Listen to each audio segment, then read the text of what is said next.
There is no question political violence remains a problem, with several incidents in the U.S. just over the last 5 years. Take a look at this. The most visible, of course, was the Capitol riot, January 6, 2021. In late 22, former House Speaker Pelosi's husband was attacked at their home in San Francisco.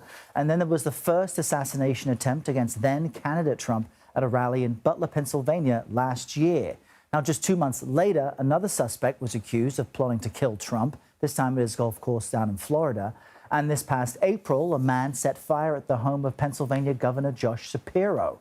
Last month, 2 staffers from the Israeli embassy in Washington were killed by a suspect who was said to have yelled "Free Palestine." And that brings us to this month. A man is facing hate crime charges for attacking people in Boulder, Colorado. The victims were marching for Israeli hostages when they were hit with Molotov cocktails. And of course, there was this weekend's attack on those lawmakers in Minnesota. Governor Tim Walz denounced the violence last night. Listen. A moment in this country where we watched violence erupt. This cannot be the norm. It cannot be the way that we deal with our political differences. Now's the time for us to recommit to the core values of this country. Let's bring in Dan Byman now to discuss what's driving this violence. He's the director of the Warfare, Irregular Threats and Terrorism Program at the Center for Strategic and International Studies, CSIS. Dan, great to have you with us this morning. So just give us a fact check. Are we seeing a rise in political violence in the U.S.? And if so, why? We are definitely seeing a rise. If you look just at the numbers, in the last 10 years, we've seen about 25 different attacks on judges, members of Congress, of course, presidents. And in the 10 years before that, the 20 years before that, we saw only about 2 or 3. So there's been a huge spike. We don't have a great answer as to why, but we have some good guesses. I think, as all the viewers know, there has been a tremendous increase in polarization in the United States. And that broader atmosphere, if you will, legitimates individual actions. If you're accusing your political opponents of treason, if you're saying that they are murderers, that they are fundamentally wrong, then it's not terribly shocking that a few individuals, including some who might have some mental health issues, really are going to see themselves as heroes by attacking, killing people that, 20, 30 years ago, they would have just seen as people they disagreed with.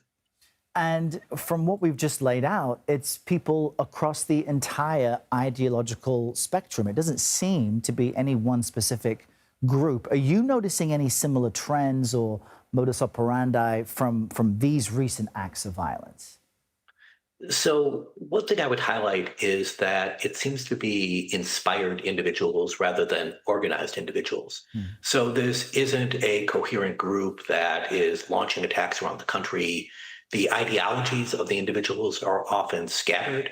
Former FBI director called it salad bar ideology, where they're grabbing a little of this and a little of that. A lot of them are very online people, so they're tremendously influenced by online personalities and conspiracies. So there are some similarities, but there's nothing identical across the shootings. And so then how, from your point of view, can things be done to alleviate political violence? It's hard to imagine how the world can prevent individuals from being online and people who are mentally unstable from taking violent acts. But how do things look from your point of view as far as solutions to this? So that's the million-dollar question, and I'll throw out a few possibilities. One, of course, is you want aggressive FBI efforts to be tracking this and trying to disrupt it.